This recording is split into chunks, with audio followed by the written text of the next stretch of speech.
I'm Zach Parker. I'm Media Relations Coordinator here at ACDI, and been working very closely with Damian and Hayden and our ACDI Energy Services team for a little over a year now. Been with ACDI for almost two, and excited to be kind of moderating and hosting this discussion today.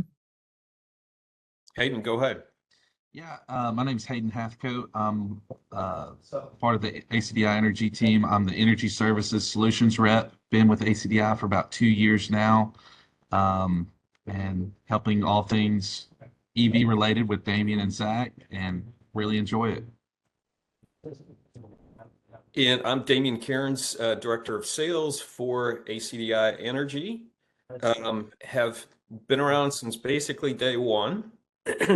Have seen a lot internally and externally with the industry, and hoping to share some of that knowledge and wisdom, especially pertaining to this year, with you today. So looking forward to it. Yeah, awesome. Yeah, we'll go ahead and kick things off here. Thank you everyone for joining. This is surveying the current EV charging landscape. With a presidential election looming in just about a month, we thought this would be a great time as we enter the start of Q4 to take a moment to kind of provide a state of the union, see where things are at in the electric vehicle and EV charging space. I will say we're going to talk for approximately 30 minutes or so, and then we'll get to questions at the end. So as we're discussing, if you have a question that comes up, please feel free to drop it in the chat, and at the end we'll get to as many of those as we can. So Damian, Hayden, why don't we start with, here at ACDI Energy Services, we talk often about the EV revolution and kind of the ongoing push towards electric vehicles and the rise in EV adoption that we've seen over the last 2, 3, 4 years. So as we sit here at the start of Q4, why don't you tell us where we're at? How are things looking as far as electric vehicle adoption here in 2024? Yeah, appreciate it, Zach. I know we've got a lot to go through. Each topic that we're hoping to get to today is a webinar in and of itself. So appreciate you keeping us on the rails.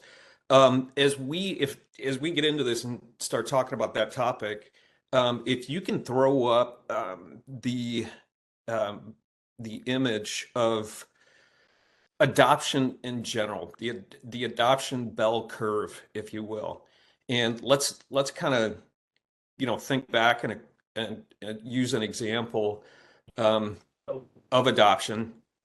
This is very evident when it comes to technology adoption for sure. But think about the cell phone. When the cell phone came out, people, the majority, the masses thought, this is not for me. Why would I need a phone? I got a home phone, I got pay phones. This is for your doctors, your lawyers, your financial people that need to be, accessible 24/7. So the thought process was kind of the same, right? You had these, as you always do, early adopters, the bleeding edge, the people that, whether they need it or not, they want it. And then you've got the people that actually have an excuse to have some of this early stuff. EV adoption, electric vehicle adoption is no different, right? So you've got the bleeding edge, and I've got some great resources that I'll stick a link in the chat here. You've got some great resources that are helping promote this adoption, right? One is a guy by the name of Kyle Connor, who's a YouTuber who is out there and helping educate. But where we're at, are we at the chasm, which is this gap between the early adopters and everyone else?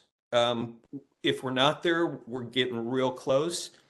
And basically what that chasm is, it's a bridge for everyone else to get over the hump and start adopting, right? Looking back at the early adopters, validating what they see. And I think for EV charging, there are kind of 3 or 4 main things that will consist of this bridge, right? The first is infrastructure, which is what we do, the EV charging infrastructure, which gets people over that range anxiety and makes it feasible to drive an electric vehicle. The second is probably cost, right? When cell phones first came out, who was going to pay, $5 a minute or whatever it was to talk on a phone? Not very many. Right. So you've got the cost of the car, and last I saw, the cost of the battery, which is a huge portion of that, is less than this $100 per kilowatt to produce kind of number, right? That's the magic number, which gets it down to a ICE vehicle kind of cost comparison. And then you've got, this collaboration between all the people and parts that are going to make this successful: the manufacturers, the government, the charge point operators, everyone that needs to come together in order for it to move smoothly. So whether we're at the chasm or close to the chasm, we're at, that's what's going to happen next for the masses to adopt. So that's kind of our opinion based on talking to a whole lot of people in the industry, in every sector. So I'll pass it over to Hayden. I know he's got some thoughts on this topic as well. Thanks, Damien.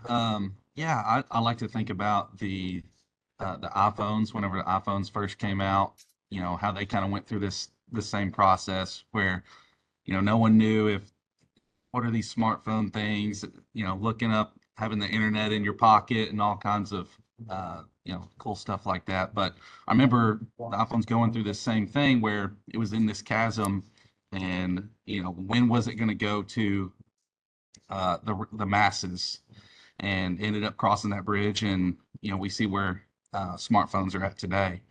But as far as, just some facts and, thought leaders in the US and America today, I like to think of Lauren McDonald. Lauren McDonald is, he's a thought leader in the EV space. He's very passionate and dedicated to the EV charging industry. And really, there's some great stuff on his LinkedIn and on his website as well. But, just a couple of facts from him. EV sales year to date in 2024 are 65% higher than year to date in 2023. And also, looking at registrations for EV vehicles, they're up 3.1% in 2024 from last year. And really, what I like to think about this cool fact too, in the top 12 selling cars last year, 2 of them were electric vehicles. And a lot of people don't really realize that. But ultimately, to close this out, is EV sales are rising, and they're still rising no matter what you kind of hear out in the industry today. It is a fact that, EV sales are rising, and it's coming very soon. Yeah, for sure. So, in fact, if you don't mind, let me just finish with a point with Hayden's stats, and that's, we've always talked about, by 2030, this date that we've all heard about, 40 to 50% of cars sold will be electric vehicles, right? Are we gonna hit that number? Maybe not. I think it was very aggressive to begin with, but to Hayden's points, it's coming, and the numbers are impressive, no matter how you look at it. So it's coming, but it may not be those numbers.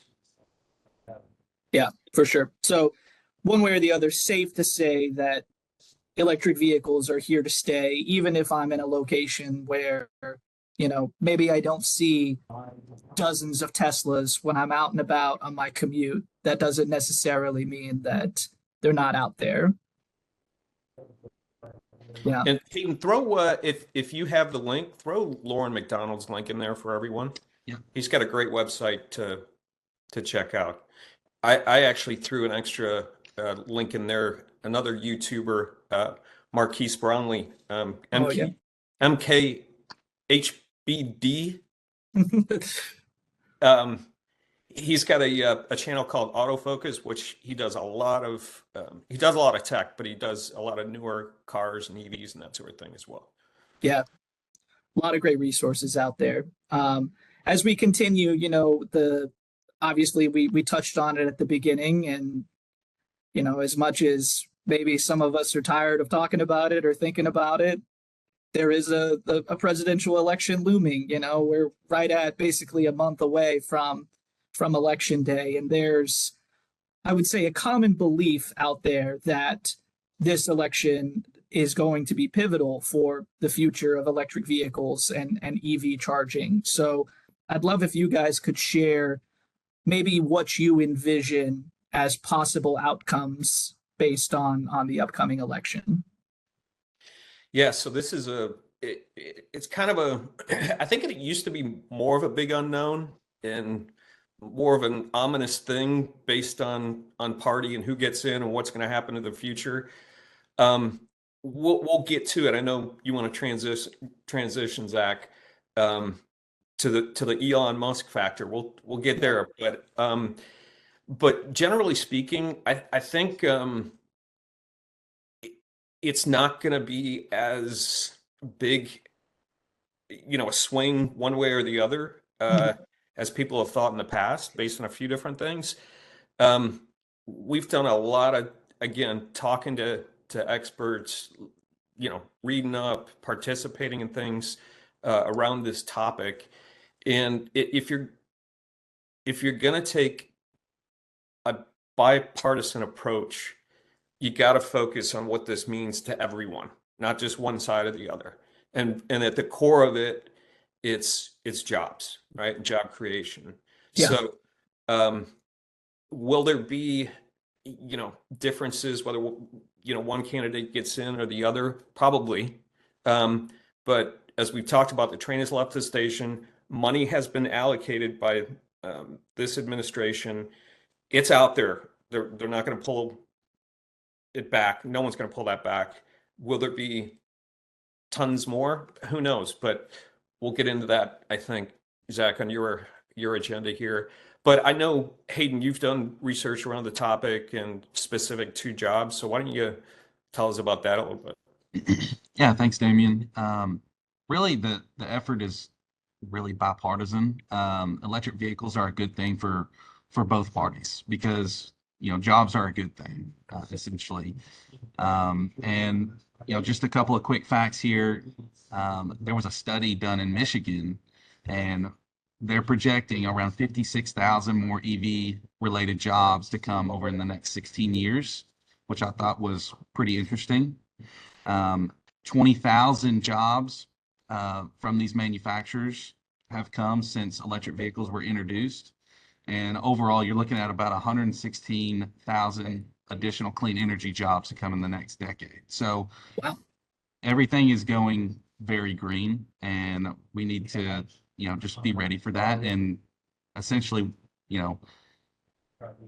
going green is a good thing, and it's a good thing for both parties. And that's kind of the gist of it. But politics aside, more jobs is a good thing. Yeah. Yeah, that was one thing that was, I don't know if, I'm sure people in the group watched last night's debate. It's kind of morphed into this energy thing, right? And, energy as a whole, and then specifically different sectors under energy. Last night it was solar. So the topic of solar was brought up.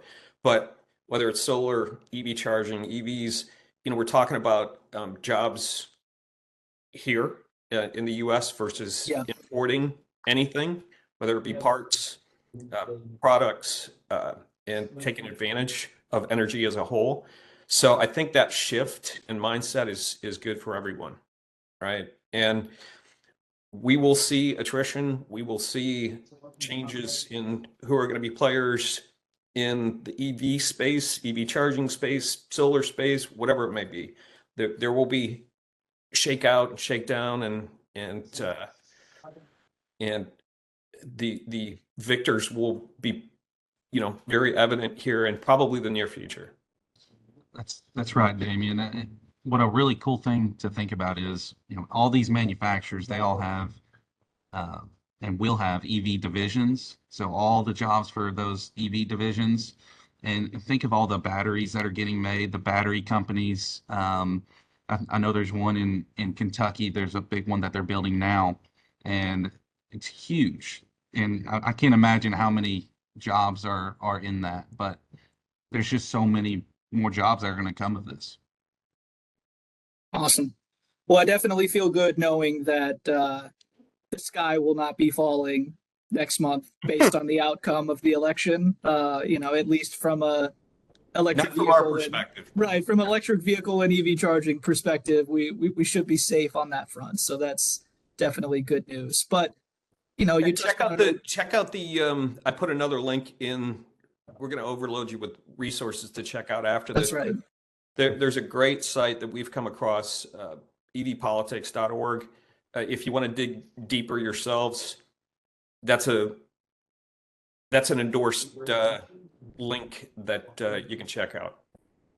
Awesome. Thank you for sharing. And since we got one polarizing topic out of the way with politics, let's go ahead and hit another one while we're feeling a little frisky. Elon Musk, you touched on him earlier, Damien. What's the latest from the most recognizable name in EV charging? In a lot of things, actually. Yeah, but fair. yes, EV charging.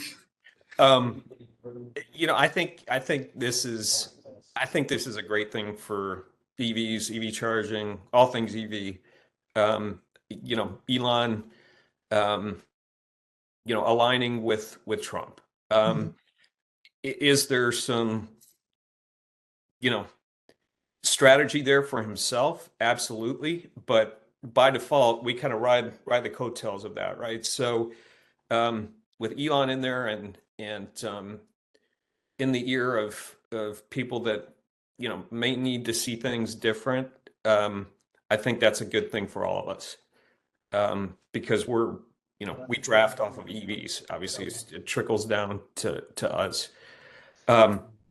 So my personal opinion, great move for himself, Yeah. and a great move for the rest of us that are in the industries that he touches, which is a lot, but we're talking about EVs right now. And I don't know if Hayden's got some additional thought on that as well. Yeah, I just think that Elon kind of aligning with Trump a little bit. I think that says a lot, and I think it just going back to our previous topic, it is a good thing, and I think it's very bipartisan, and I don't think we need to be so political on either side about For sure. about EV chargers and electric vehicles.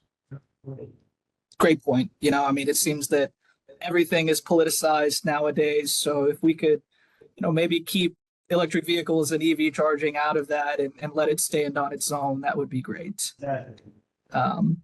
But speaking of Tesla, gentlemen, another kind of story that's been unfolding throughout this year and seems as though it'll continue to unfold is the fact that the supercharger network from Tesla is not exactly exclusively for Tesla anymore. There's been various other makes and models that have gained access recently, and I believe more on the horizon. What does that mean for the EV charging industry as a whole? Is this a good thing? Is this a bad thing? How do you envision this, moving forward for the EV charging space? So I think there's a few different things going on with Tesla and Tesla charging specifically.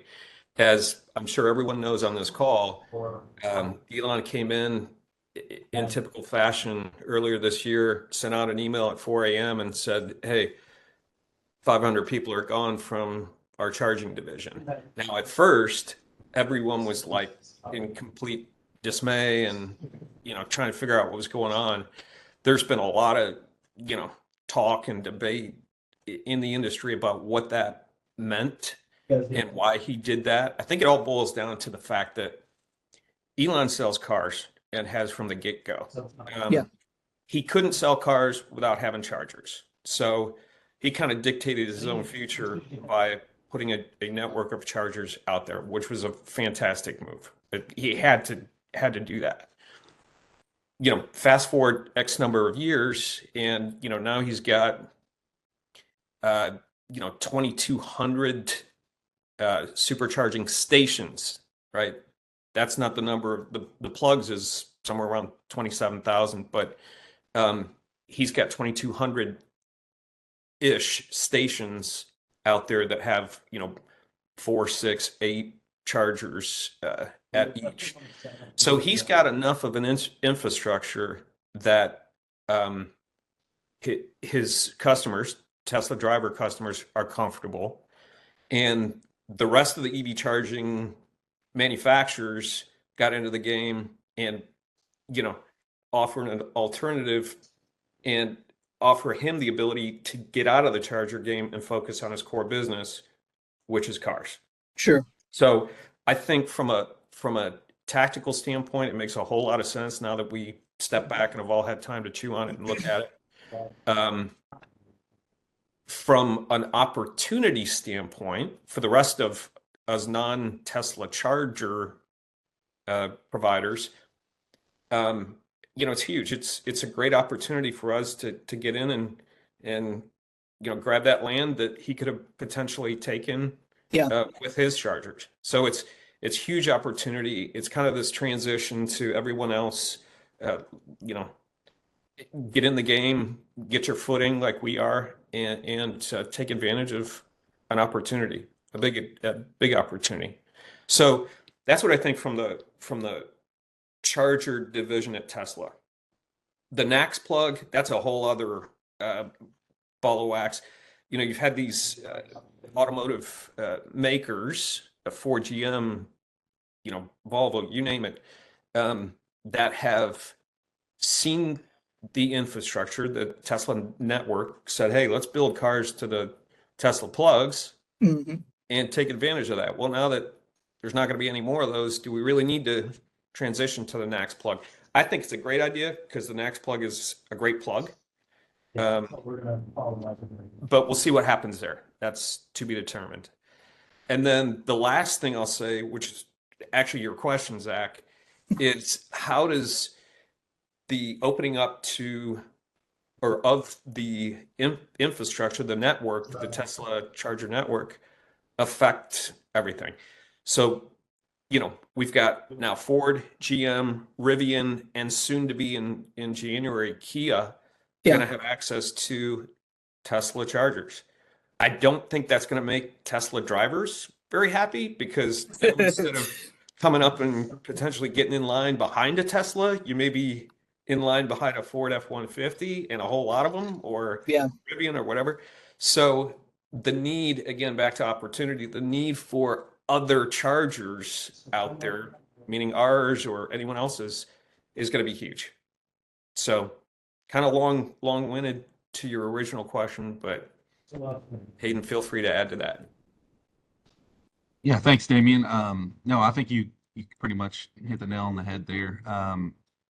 With Tesla opening up their network, other non-Tesla vehicles will be charging at that network with Ford, Rivian, and GM, and it's just going to make more of a need for other companies like us and other competitors out there to have a network of their own out there.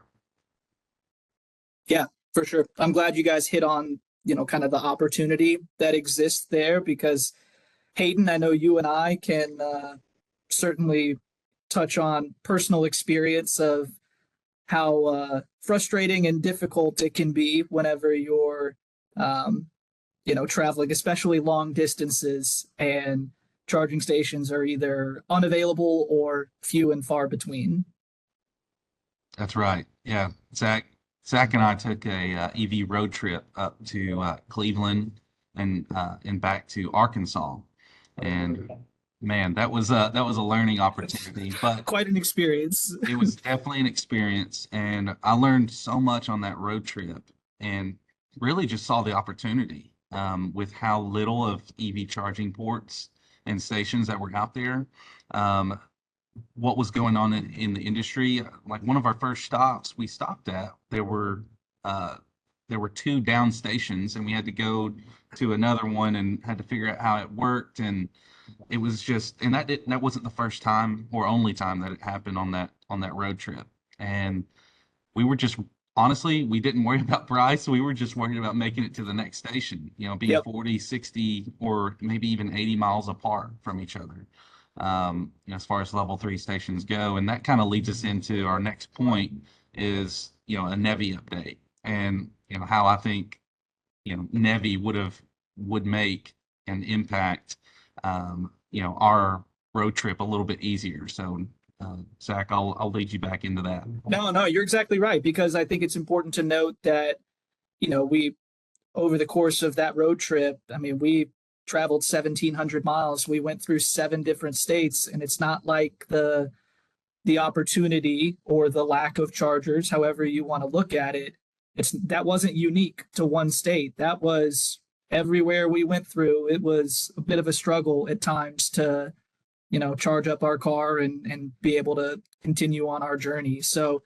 That's right. as you alluded to, the NEVI formula program has been a force in this industry for a few years now, and kind of allotting money specifically for EV charging stations and to build up this infrastructure so that hopefully in a few years, maybe that trip to Cleveland is a little bit easier for us That's if we right. decide to take an electric vehicle. So before we wrap up and start getting into questions, I would love for you guys to, provide at least a brief update on where things are at right now as far as the NEVI program. I want to say I thought that road trip was a great idea. A lot of I fun. wasn't on it, but I knew you guys would have a great time. Anyways, learning experience. That's right. What do they say? You got to drink the Kool-Aid, or something like that. NEVI it would have, if NEVI would have been more mature, right? Or even, kept up to the kind of the benchmarks and plans and dates that they originally were shooting for, it would have been a lot easier for you guys, just generally speaking. Once the NEVI plan has come to fruition, it's a totally different experience that you guys would have had as well. NEVI in general, it has been really interesting to watch unfold. Mhm. It's going slower than most would have hoped for or anticipated.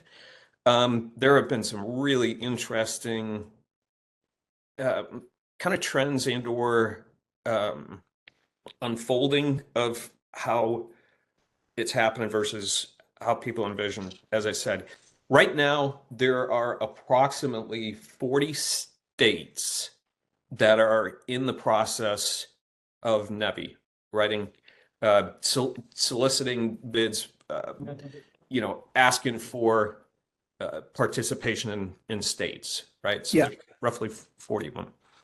Of those 40, roughly half are engaged in going down the path, right? So they've kicked off, they've either awarded first phase, and then of those half, another half have actually implemented a station. I think the last station ribbon cutting was in Kentucky, maybe last week, the first one. So, especially drivers, electric vehicle drivers, they're chomping at the bit to have this thing roll out faster. Yeah. Right. What I think is interesting or one of the interesting things is the leaders state-wise in the NEVI program, right? You've got the likes of Ohio, Kentucky, as we talked about, some of these Midwestern states that you would think would be kind of laggards or behind.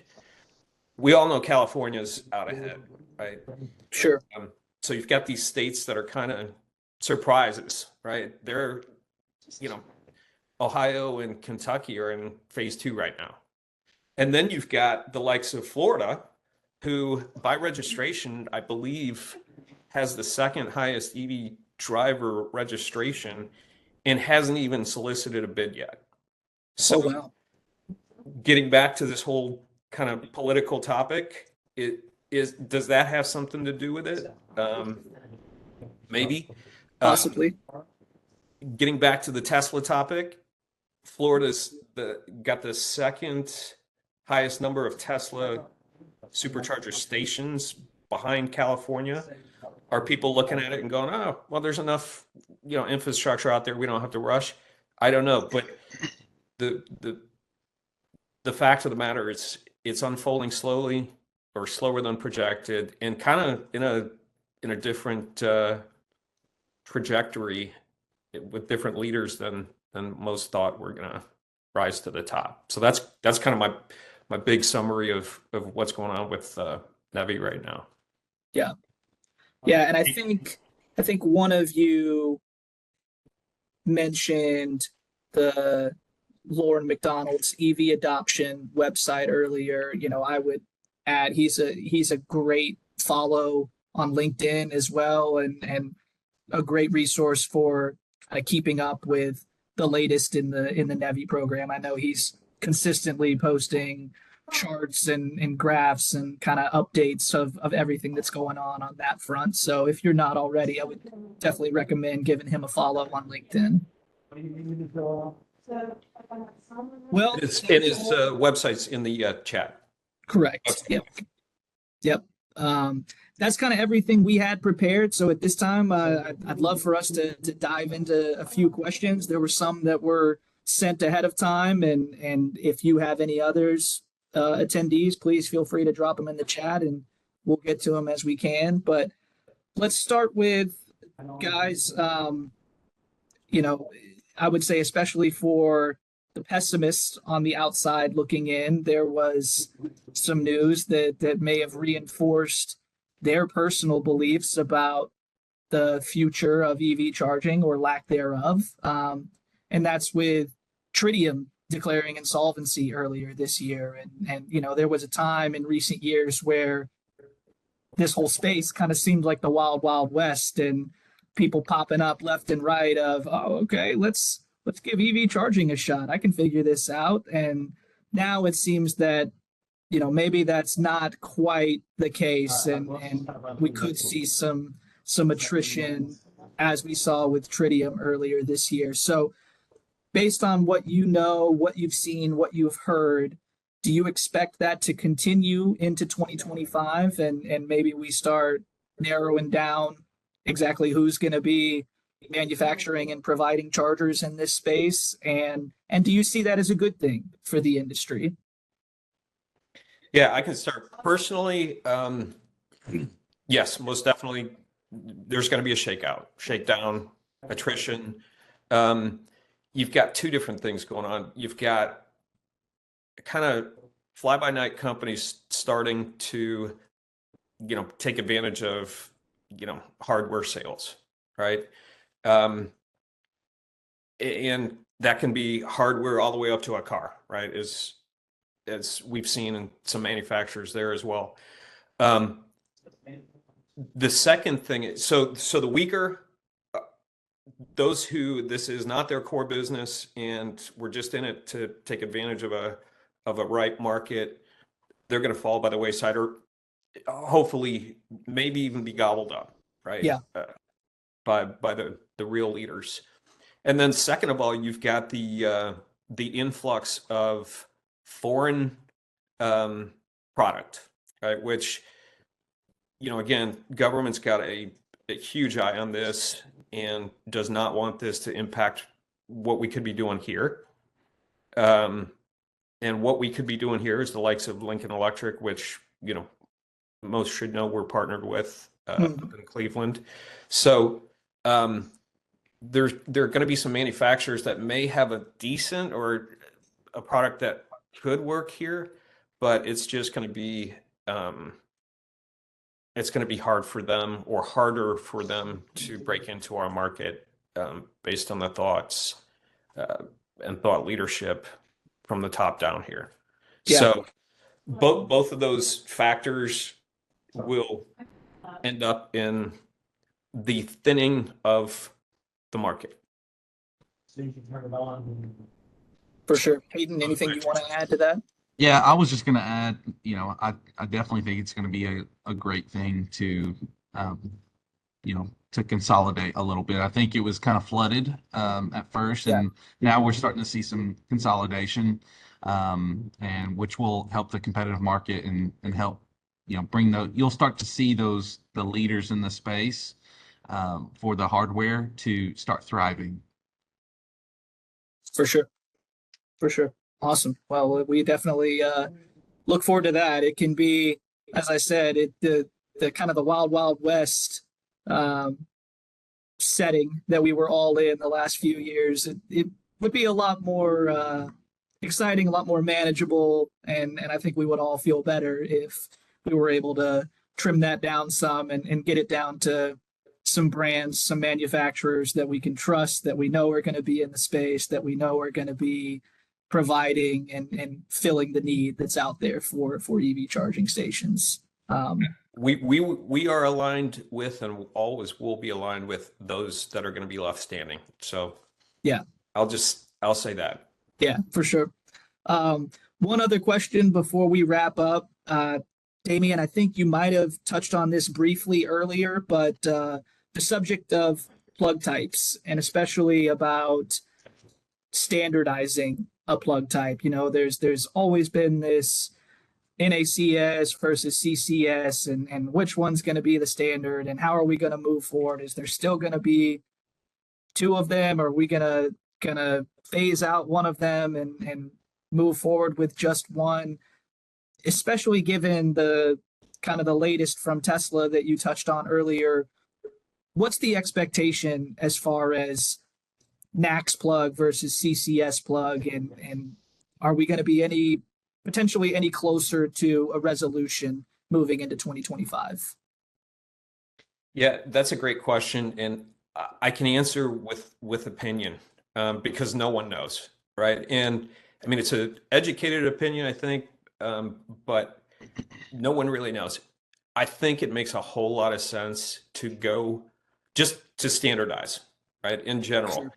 Getting back to where we started in this whole call with cell phones, think about chargers of cell phones and how those have kind of come to alignment now globally with USB-C versus the Lightning plug, which was only, uh, iPhone exclusive for a while there. Yeah. And think about the opposite happening. So if everyone adopted the Lightning plug, we'd kind of be in this NACS adoption, side by side. Tesla had their proprietary plug, Apple had theirs, but we're going USB-C instead. That's okay. That's a good thing. And EV charging will, I believe, be the same. And we've already seen the auto manufacturers commit to standardizing plugs and plug types.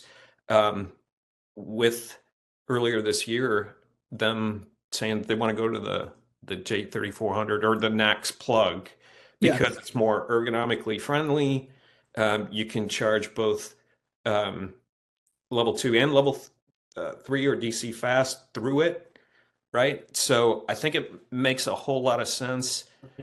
There's a lot of players that are going to need to come together and align, but I think it will happen, and I think it makes sense.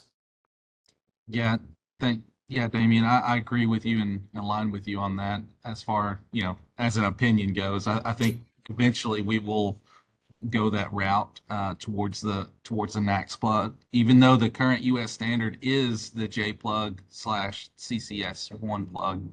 But I do think it's more ergonomically friendly to go towards the NACS plug. And there's also just more of the NACS plug out there in the industry. Sure. Well, while we're on that same subject, we did have a question come through in the chat. We talked a little bit about the kind of the Tesla charger network being open now to other makes and models.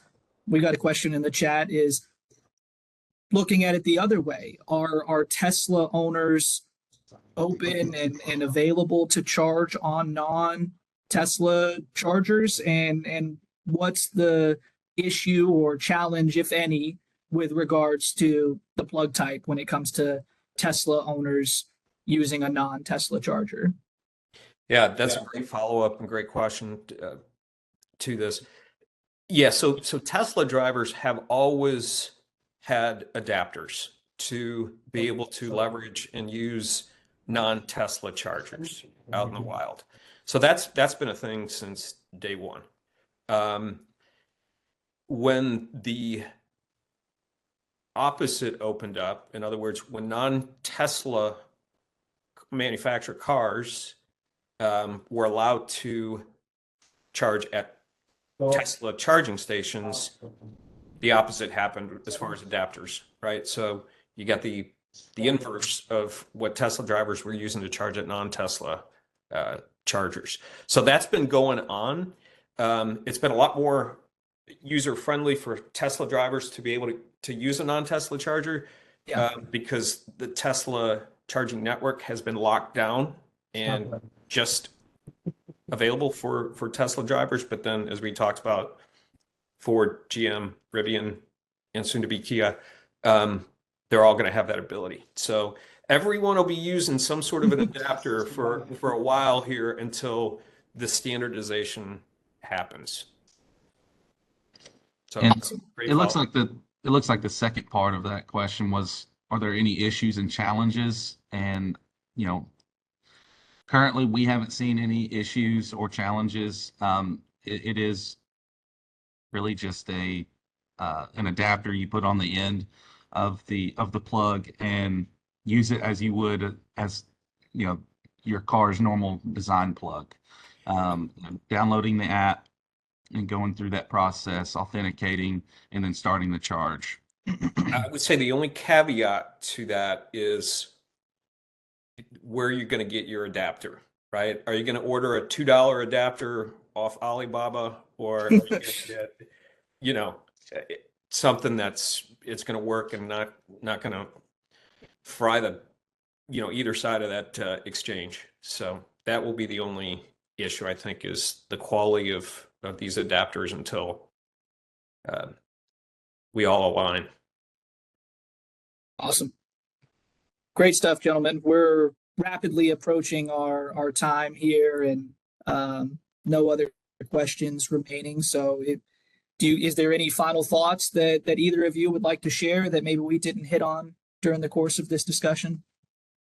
Yeah, I just say that, anyone and everyone that's on this call, feel free to reach out to us, on any of the topics. If you want to dig deeper or talk more about it, we're going to do these, in the future, and, maybe we'll focus more on one topic versus the State of the Union format that we did today. But as always, the door is open. Email is incoming and the phone is ringing. So if you need anything from any of us, please reach out. For sure. Well, thank you, Damian. Thank you, Hayden. Thank you to everyone who joined us. Be on the lookout in your email over the next couple of days. I'll be sharing a recording of this, so you have it for your resources, and definitely feel free to share it with anyone at your organization or in your network who may not have been able to join us today. And don't forget it's Drive Electric Week this week. It is Drive Electric Week. That's exactly right. Google that in your local market. Wherever you're at, there could be an event that is just focused around electrification of everything, right? Anything that you ride or drive or skate on, I suppose. That's right. That's right. So awesome. Google that and see if you can find an event near you. Awesome. Well, thank you, everybody. We'll probably be back with another ACDI Energy Services webinar sometime in Q1 of 2025. So look for us then. And in the meantime, as Damian said, definitely feel free to reach out to any of us if there's anything we can do to help or answer any other potential questions you may have.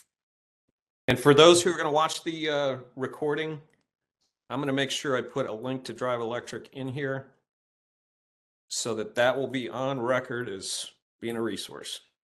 Perfect. Thanks, Zach. Thanks, everyone. All right. Thanks, everybody. Thank you. Dave. See ya.